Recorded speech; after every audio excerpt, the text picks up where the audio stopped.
সবাইকে নমস্কার জানিয়ে বলছি, প্লিজ দয়া করে কেউ কাউন্টিং এজেন্টরা এবং প্রার্থী ক্যান্ডিডেটরা তারা ভোটিং এলাকা ছেড়ে আসবেন না। স্ট্রং রুমে যেখানে কাউন্টিং হচ্ছে, মানে সেন্টারে, সেখান ছেড়ে কেউ আসবেন না। এটা বিজেপির প্ল্যান। প্রথম 2-3 রাউন্ডে আমি কালকে থেকেই বলছি যে ওদেরগুলো আগে দেখাবে, আমাদেরগুলো পরে দেখাবে। এবং অনেক জায়গায় 2-3 রাউন্ড কাউন্টিং করার পরে প্রায় 100টা জায়গায় কাউন্টিং বন্ধ করে রেখে দিয়েছে। এবং কল্যাণীতে ধরা পড়েছে 7টা মেশিন, যেখানে কোনো মিল নেই।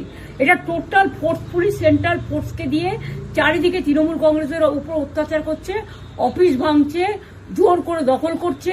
এসআইআর নামে আপনারা দেখেছেন ভোট লুট করেছে যাতে যে সিটগুলো জিততে পারে। কিন্তু এখনো এমন 70টা সিট আছে, 100টা সিট আছে যেগুলো আমরা এগিয়ে আছি, সেগুলো বলছে না। টোটালটাই মিথ্যে নিউজ খাওয়াচ্ছে। আগে ডিআইসিও এই খবরগুলো দিত, কিন্তু তাকে কালকে চেঞ্জ করে দেওয়া হয়েছে। টোটালটাই ইলেকশন কমিশন নিজের ইচ্ছে মতো খেলছে, এবং সাথে কেন্দ্রীয় বাহিনীকে নিয়ে। এবং আমাদের পুলিশরা টোটাল মাথা নত করে কেন্দ্রীয় বাহিনীর আন্ডারে কাজ করছে। সুতরাং আমি আমাদের কাউন্টিং এজেন্টদের, আমাদের সমস্ত পার্টির কর্মীদের বলবো, অত মন খারাপ করার কারণ নেই। আমি বলেছিলাম সূর্যাস্তের পরে আপনারা জিতবেন।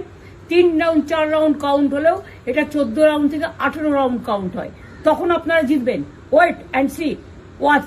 আমরা সবাই আপনাদের সাথে আছি, আপনারা কেউ ভয় পাবেন না, নিশ্চিন্তে থাকুন। আবার বাঘের বাচ্চার মতো লড়াই করে যাবো।